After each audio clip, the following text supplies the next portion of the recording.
Wow, look at you guys. You got buckets of beer and stuff. That's cool. I'm happy for you. I used to love to drink. I can't drink no more. My friends would always tell me, yo, dude, there's no laws when you're drinking White Claws. Try telling that to the Chautauqua County Sheriffs. When you're sitting in the front seat of their patrol car, dude. All of a sudden, there's a bunch of laws. And you're breaking every one of them. I don't drink, but I like to look like I drink. So I order non-alcoholic beers, which upsets people because they cost the same as beer with alcohol in it. You know? There's no heroin addicts going to their dealer, hey, can I have some non-heroin heroin? You know? Why have it if it's not going to be fun? But I'll go to the bar and I'll try to sound cool. I'll go, hey, can I get an NA beer? And they're always busy. They're like, dude, you can have anything that you want. Just pick something. I'm like, all right. And then there's always a buddy who's like, oh, dude, you don't drink anymore? How long has it been? I'm like, oh, in the amount of time I haven't drank, we both could have got a bachelor's degree. And they're like, oh, so it's been a couple months, huh? I'm like, that's why neither of us have a bachelor's degree. And they're always like, try to be supportive. And they're like, oh, dude, I didn't even notice that you stopped drinking.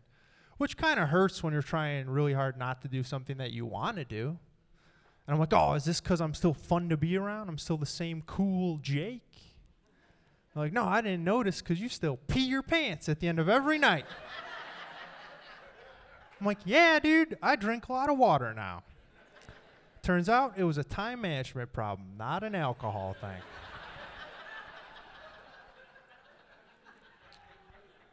I still have to go to bars all the time. I do shows in bars. Last night I went to go see my buddy's band play in a bar, and I thought the door lady was just going to ask me for $5 and my ID.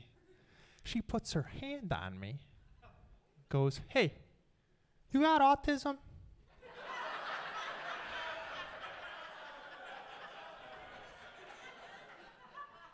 And how are you supposed to react when you're not sure if you have something or not? So I did what anybody would have done. I took her hand off me, said, you can't touch us, and just kept going. Got in for free. No, I said, ma'am, what made you think I have autism? She goes, well, you have a tattoo of a puzzle piece. That's the international symbol for autism. I go, I also have a tattoo of an alien hitting a bong. I'm like, do you have autism? I go, listen, I know a lot of people with autism. They just tell you in the first 10 seconds of knowing them, I got autism. This is also based on extensive research. I went to college for 3 days. And on the first day, orientation, kids were standing up left and right like the movie Spartacus going, I got autism. I got autism. Then the professor, she's like, I have autism. I'm like, oh my God, is that how I got into this place? I'm like, if I don't stand up right now, are they going to take away my financial aid? But I figured it out, you guys. Autism is like HPV. If you were born after 1985, you probably have it. And if you don't, you just got to boink someone with it, and boom, it's activated. Pretty crazy. I recently stopped doing my favorite thing, which was smoking weed. I love smoking weed. I was pretty good at it. Because I realized the happiest I ever was when I was a kid. And when I was a kid, I didn't smoke weed, which surprises a lot of people. And my buddies are like, hey, man, you're not supposed to smoke weed as a kid. It's an adult solution for adult problems. I said, well, as an adult, when my problem was not having weed, I bought it from kids. Yeah, because kids steal from their parents to make a quick buck. They don't know how much it costs. So I was getting ounces of weed for a pack of Yu-Gi-Oh cards. Pretty cool. No, I watched this interview with this man named Willie Nelson. I don't know if you know him. He's the man that invented marijuana. Yeah. And he said for him to quit cigarettes, he dumped out his pack of cigarettes and filled it with joints, which is 20 joints. I was like, you know what? I want to quit smoking cigarettes. I'm going to do that, Willie. Took me 2 joints to realize I don't got Willie Nelson weed smoking money. And I was like, you know what? Everyone thinks stoners are lazy. So I was going to be like, I'm going to be productive. I'm going to smoke a joint and do my dishes, get things done. That did not happen. In fact, the dishes piled up so high, I created myself a roach problem. Yeah, pretty gross, a roach problem. It was weird, though. The roaches were all in the same place. My ashtray.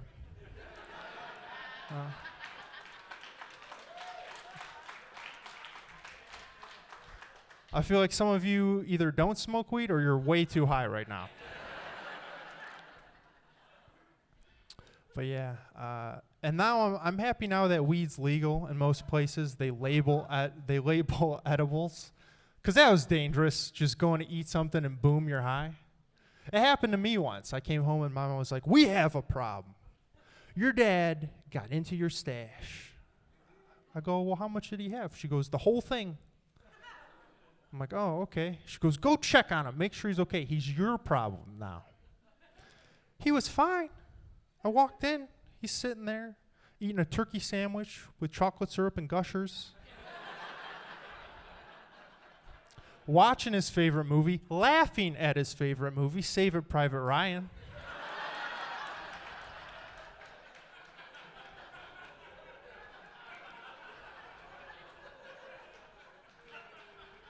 And it just so happened to be the 4th of July.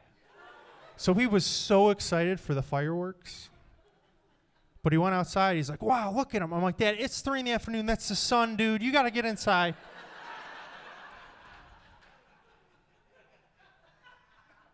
I used to think weed was harmless. It wasn't even dangerous. I barely consider it a drug. But one time I shared a joint with a guy in a wheelchair. And we're fucking smoking and smoking to the point where neither of us could feel our legs. And that's when he decides he wants to go somewhere. I'm like, all right, man, where you want to go? He's like, take me to a billiards hall. I want to go play some pool. We go, he hustles people out of thousands of dollars. Yeah, because no one thinks the guy in a wheelchair is going to be good at shooting stick, but he's eye level with the table. His arms are jacked from rolling himself around all day. This dude's sinking balls left and right, dude. Left and right. People got super mad. He's excited. We leave. He calls his mom. She makes a call. I get kicked out of the Big Brother program. Pretty crazy. Pretty crazy stuff. The last time I did fun drugs, hallucinogens, I went to an outdoor concert. And before the show, my buddy's like, dude, look at the sky. That doesn't look good. It's making weird flashes. I'm like, the mushrooms are kicking in, dude. It's fine. 2 songs in to a band. Their song was called Fuck Your Acid Trip. 2 songs in. The lead singer afterwards goes, hey, do you guys like electricity? We all go crazy. Crowd's going nuts. We're like, oh, man, he's going to do something cool, like play a guitar solo with his tongue or something, you know? He goes, well, I got news for you. There's a lightning storm coming, and we have to evacuate. I don't know if you've ever tried to evacuate a room with sober people.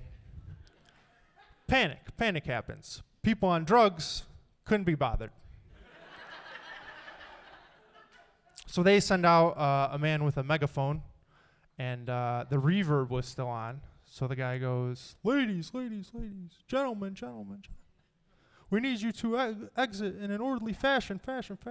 So now we're all just laughing. We're not going to go anywhere. You can't make eye contact with another human at this point. We're not moving. Security comes up to me. They're like, you got to go, dude. You got to go. You got to go back to your car. I was like, can I go back to my tent? He's like, why do you have a tent? I go, because I don't have a car. He's like, no, you got to go back to your car. It's grounded. I go, no, you're grounded. You guys have been great. Give it up. Have a great night.